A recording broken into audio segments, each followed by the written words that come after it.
जी नमस्कार, आदाब, सत श्री अकाल। मैं हूँ भोलानाथ और आप देख रहे हैं एसडी न्यूज। आज का हमारा चर्चा का विषय है कि मंत्रिमंडल विस्तार में, नीतीश मंत्रिमंडल के विस्तार में, सत्तारूढ़ एनडीए के सरकार के मंत्रिमंडल के विस्तार में आखिर क्यों हो रही है देरी। 3 हफ्ते हो गए हैं, अभी तक नहीं हुआ है मंत्रिमंडल विस्तार। क्या है इसकी वजह और क्या है इसकी चुनौतियाँ, आज हम इसी पर चर्चा करेंगे। आइए देखते हैं, एक एक करके रूबरू होते हैं हम लोग, क्या क्या वजह है, हो सकती हैं, रही हैं, इस पर चर्चा करते हैं। आपको याद होगा कि गत 28 जनवरी को नीतीश कुमार की अगुवाई में एनडीए सरकार ने राजभवन में शपथ ली थी। उसके बाद फ्लोर टेस्ट का समय 12 फरवरी को रखा गया था। 12 फरवरी और उससे 1-2 दिन पहले क्या कुछ हुआ यह आप सभी से छुपा हुआ नहीं है। खास करके 12 फरवरी को जो सीन सदन के अंदर नजर आया, उससे साफ लगा कि मोदी और शाह, नीतीश कुमार के जैसे एडमिनिस्ट्रेटर के, सुशासन पुरुष के, सुशासन बाबू के रहते हुए भी दोनों दलों में बगावती तेवर अपनाए जा सकते हैं।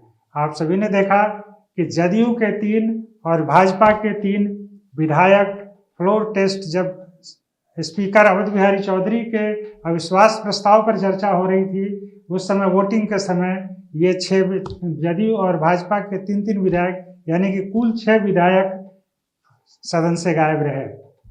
तो क्या था ये पूरा मामला? इससे क्या ये माना जाए कि जो ये कहा जाता है कि भाजपा में अभी जो मौजूदा आला कमान है, अमित शाह और प्रधानमंत्री नरेंद्र मोदी, उनके खिलाफ कोई नहीं जा सकता है, लेकिन ऐसा हुआ।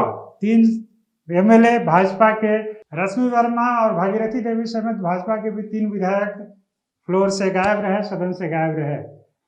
इस तरह से जो एक उम्मीद की जाती थी कि एनडीए के 128 विधायकों की मौजूदगी से जो प्रस्ताव पारित होगा, वह महज 125 विधायकों के मुकाबले 112 से पारित हुआ। अविश्वास प्रस्ताव जो अध्यक्ष अवध बिहारी चौधरी के खिलाफ लाया गया था। तो इस तरह से ये साफ हो गया कि अब भाजपा में भी जो विधायक गायब रहे थे, भाजपा और जदयू दोनों के, तो यह बात एक सामने आई कि उनमें नेतृत्व के द्वारा कुछ निर्देश थोपे जाने को लेकर के भी नाराजगी थी। ये अलग बात है कि बाद में यह भी बात आई कि उनको कई तरह के प्रलोभन दिए गए थे, जिसके लालच में वो आ गए थे। लेकिन उनसे जो अगर 1 to 1 आप बात करें, तो उनमें इस बात को लेकर के भाजपा और जदयू दोनों के विधायकों में नाराजगी है कि सत्ता के मलाई कुछ ही लोगों को मिलती है हर बार। या तो वो मंत्री बनते हैं या फिर सांसद बनते हैं और दिल्ली में जाते हैं, केंद्र के सबसे बड़ी पंचायत में जाकर के, देश के सबसे बड़ी पंचायत में जाकर के अपनी सियासत को अंजाम देते हैं आगे की। तो हर एक किसी का सपना होता है कि वह भी सांसद बने, मंत्री पद हासिल करे। लेकिन अगर आप पिछले 2-3 कैबिनेट को देखें, तो उसमें जदयू के लगभग वही चेहरे हैं जो बार बार दोहराए जाते रहे हैं। वहीं भाजपा में भी कई चेहरे ऐसे हैं जो कि इसमें भी रहे हैं, पहले भी कभी कैबिनेट में रहे हैं। तो ये एक बड़ी वजह है कि उनमें एक असंतोष का भाव आ गया है कि आखिर नए को मौका कब मिलेगा। तो क्या ये राजनीति नया बनाम पुराना की राजनीति हो गई है? तो अब ये भाजपा नेतृत्व और जदयू नेतृत्व दोनों को ये देखना पड़ेगा कि विधायकों के असंतोष के मद्देनजर उनको वो क्या कदम उठाते हैं, क्या रणनीति अपनाते हैं, कैसे इस असंतोष को साधते हैं, या कि उनके असंतोष को यूं ही छोड़ दिया जाता है और आगे की राजनीति अपने हिसाब से चलती रहेगी। दूसरी फिर बात आती है कि अब जो चुनौतियों की बात करें, तो अब एक चुनौती बड़ी आ रही है कि जो पिछला बार जो कास्ट सर्वे हुआ है, उसमें 36% ओबीसी की आबादी है। इसी हिसाब से ओबीसी की भी एक बड़ी आबादी है, लेकिन अभी तक जो मंत्रिमंडल का जो चेहरा रहा है, उसमें बड़ी संख्या में फॉरवर्ड सवर्ण समुदाय के लोग तवज्जो पाते रहे हैं। अभी भी अगर हम देखें तो भाजपा में जहां 7 फॉरवर्ड चेहरे पिछले बार के मंत्रिमंडल में थे, जब 2020 में एनडीए की सरकार बनी थी, तो भाजपा जदयू की सरकार में भाजपा में 7 फॉरवर्ड मंत्री थे। वहीं जदयू में थोड़ा सा कम थे, लेकिन फिर भी महत्व दिया गया था, 4 फॉरवर्ड मंत्री थे। लेकिन अगर आप भाजपा और जदयू के अगर अभी के मौजूदा स्वरूप को देखें, तो अभी जो सरकार 28 तारीख को नीतीश कुमार की मुख्यमंत्री की अगुवाई में जो सरकार का गठन हुआ है, उसमें जो चेहरे हैं वह 4 ओबीसी से हैं नीतीश कुमार समेत, 3 फॉरवर्ड से हैं और 1 ईबीसी और 1 दलित से हैं। तो अब आने वाली चुनौतियों में एक बड़ी चुनौती ये होगी कि अगर आप कहते हैं कि फॉरवर्ड की संख्या बिहार में कम है बनिस्पत ईबीसी और ओबीसी की, तो आपको ईबीसी और ओबीसी को अधिक से अधिक प्रतिनिधित्व देना पड़ेगा।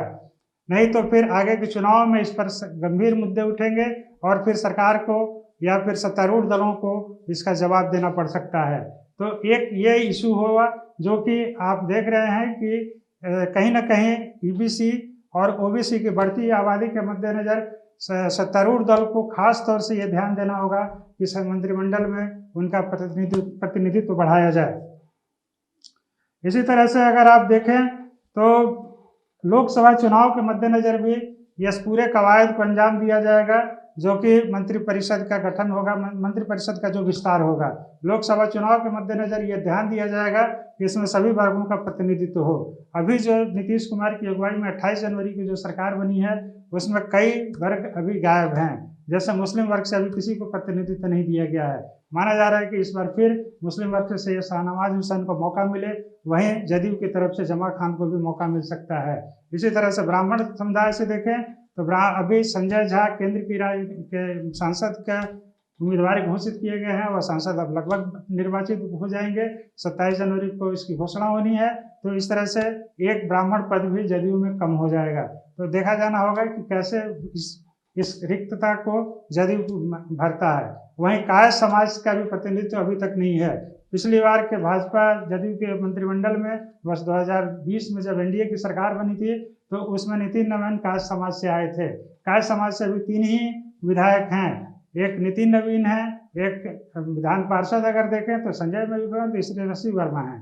रश्मि वर्मा भी एक वो विधायक थी जो उस दिन 12 फरवरी को फ्लोर टेस्ट पर सदन में जब अविश्वास प्रस्ताव अध्यक्ष के खिलाफ आया था तो गायब रही थी। तो इस तरह से क्या उनको मौका मिलेगा या नितिन नवीन को ही फिर मौका मिलेगा या संजय मयूख को मौका मिलेगा? संजय मयूख को का नाम पिछले बार भी काफी जोर शोर से उछला था लेकिन उनको मौका नहीं मिला था, नितिन नवीन को मौका मिला था। तो क्या इस बार भी फिर नितिन नवीन को ही मौका मिलता है? यह देखना बड़ा ही दिलचस्प रहेगा। लेकिन कुल मिलाकर के नए और पुरानों की लड़ाई इस बार भी रहेगी। देखना होगा, दिलचस्प होगा कि नए लोग को कितना दोनों प्रमुख पार्टियां एनडीए की भाजपा और जदयू कितना महत्व देती है और कितना पुराने को महत्व देती हैं। अभी ये खबर ये आ रही है कि मंत्रिमंडल का विस्तार जो है वो 20 तारीख के बाद ही तय है। 20 तारीख के बाद भी 23 फरवरी या 24 फरवरी को यह संभव माना जा रहा है, क्योंकि 23 फरवरी को शुक्रवार है और 24 फरवरी को शनिवार। इस 2 दिनों में ही यह मंत्रिमंडल विस्तार की बात आ रही है सामने। कारण यह है कि भाजपा का राष्ट्रीय अधिवेशन 2 दिन दिल्ली में हुआ है, वह 17 और 18 फरवरी को। तो आज वह अधिवेशन खत्म हो जाएगा। 19 फरवरी को कल वो लोगों के बिहार आने की है। बिहार आने के बाद फिर 20 के बाद जो है सारी चीज़ें एक साथ होंगी और उसके बाद मंत्रिमंडल विस्तार के स्वरूप को अंजाम दिया जाएगा। इसमें यह सारी चीज़ों को देखा जाएगा कि कैसे जातीय संतुलन, सामाजिक समीकरण को किस तरह से साधा जाए। तो अभी जो स्थिति है उसके हिसाब से सारी चीज़ों पर बैठ करके जब बात करेंगे तो ही कोई रास्ता निकलेगा, कोई हल इसका समाधान निकलेगा। लेकिन जहाँ तक बात भाजपा की है तो भाजपा की सारी रणनीति अब दिल्ली से ही तय होती रही है। यह देखा जा रहा है कि कोई भी बात होती है तो जब तक दिल्ली से कोई नोट, कोई स्पष्ट इशारा, कोई संदेश नहीं मिलता है, आगे की रणनीति नहीं चली जाती है। तो इस बार भी यह माना जा रहा है कि जदयू के बनिस्पत भाजपा की तरफ से जब तक दिल्ली से ओके नहीं होगा, ग्रीन सिग्नल नहीं होगा, हरी झंडी नहीं होगी, कोई भी नाम सामने नहीं आएगा। यह भी बताया जा रहा है कि सारे नाम तय हो चुके हैं, बस उनको घोषित किया जाना है, शामिल किया जाना है नीतीश मंत्रिमंडल में एक साथ सामने ला करके। जहाँ तक जदयू की बात है तो उसका सारा निर्णय नीतीश कुमार को लेना है। नीतीश कुमार मुख्यमंत्री की हैसियत से सारे नाम लगभग तय हो चुके हैं, भाजपा के भी नाम तय हो चुके हैं। अब अंतिम रूप देना है, जो कि माना जा रहा है कि 23 या 24 तारीख को जब भी मौका मिले, राज्यपाल गवर्नर के यहाँ से जब भी बुलावा आता है तो इस प्रक्रिया को अंजाम दिया जाएगा। एक चीज़ और भी आपको बता देना चाहता हूँ कि आखिर मंत्री परिषद का स्वरूप कैसे तय होता है। अभी जो मौजूदा जो ये संख्या है, जो कुल क्षमता बिहार विधान परिषद का, वह 243 है और 243 के हिसाब से अभी जो स्थिति है, देश के जो संविधान जो नियमता जो स्थिति है उसके हिसाब से 15% लोग ही मंत्रिपरिषद में शामिल हो सकते हैं। इस हिसाब से 243 के लिहाज से बिहार में अधिकतम 36 मंत्री शपथ ले सकते हैं। लेकिन यह भी देखा गया है कि 2 या 3 पद आगे की सियासी रणनीति को अंजाम देने के लिए आमतौर पर रिक्त रखा जाता है। तो इस लिहाज से अगर देखिए तो 32 या 33 लोग शपथ ले सकते हैं। इसमें ज़्यादा संख्या भाजपा की होगी, उसके 16 के करीब सदस्य शपथ ले सकते हैं। यहाँ यह भी गौरतलब है कि भाजपा कोटे से ही नंदकिशोर यादव अब स्पीकर के रूप में सदन में आ गए हैं, वह स्पीकर के आसन पर विराजमान हैं। इस लिहाज से उसको एक संख्या पहले से कम हो सकती है। वहीं जदयू मंत्रियों की संख्या भाजपा से 2 या 3 कम रहती है। तो इस लिहाज से 13 या 14 जदयू के भी सदस्य शपथ ले सकते हैं। वहीं जीतनराम मांझी की तरफ से अभी एक मंत्री बने हैं, उनके बेटे संतोष सुमन, वहाँ से भी एक नाम और आ सकता है। तो इस तरह से 31, 32 या अधिकतम 33 तक ही अभी कुल मंत्रिपरिषद के शपथ सदस्यों की संख्या तय होनी है। तो इसमें क्या सामाजिक समीकरण, कैसे सामाजिक संतुलन को साधा जाएगा, यह देखना बड़ा दिलचस्प होगा। देखना होगा कि एनडीए नेतृत्व कैसे तमाम चुनौतियों से निपटती है। इसी तरह की खबरों के लिए देखते रहिए एसडी न्यूज। धन्यवाद।